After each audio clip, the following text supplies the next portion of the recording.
नाज़रीन अस्सलाम वालेकुम। न्यूज अपडेट में आप सभी का इस्तकबाल है। मैं हूं आफरीन। सबसे पहले नजर डालते हैं आज की अहम अपडेट्स की जानिब।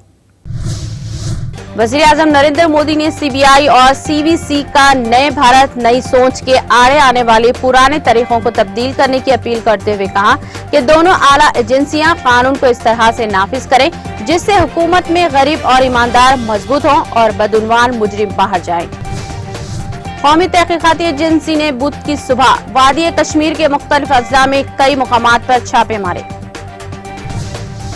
वज़ीर आज़म नरेंद्र मोदी उत्तर प्रदेश के जिले कुशीनगर में नए तामीर शुदा बैनुल-अक़वामी हवाई अड्डे का इफ्तिताह करेंगे, जिसमें न सिर्फ बैनुल-अक़वामी बुद्ध सयाहों की आमद रफ्त में आसानी होगी बल्कि खिते में माशी सरगर्मियों को भी फरोग मिलेगा।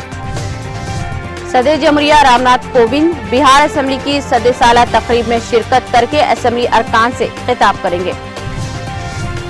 नायब सदर एम वेंकैया नायडू ने उत्तराखंड में तेज बारिश से हुए जानी व माली नुकसान पर गहरे रंजो-गम का इजहार किया है।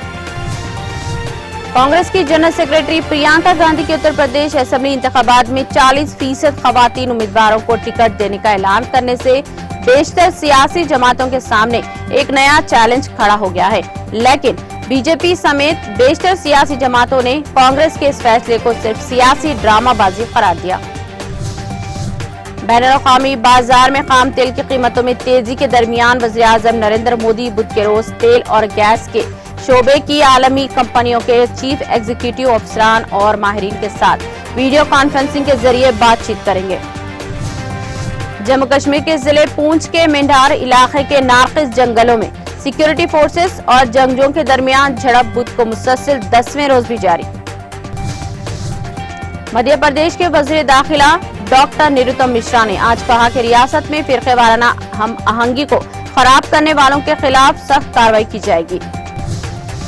मुल्क की कोविड वैक्सीनेशन मुहिम में गुज़िश्ता 24 घंटों के दौरान 41,36,142 अफराद को वैक्सीन लगाए गए। अब हिंदुस्तान 1 अरब कोविड वैक्सीनेशन के हदफ के करीब पहुंच चुका है। नाजरीन, न्यूज अपडेट में फिलहाल इतना ही। दीगर अपडेट्स के लिए जुड़े रहिए टीटीवी के साथ।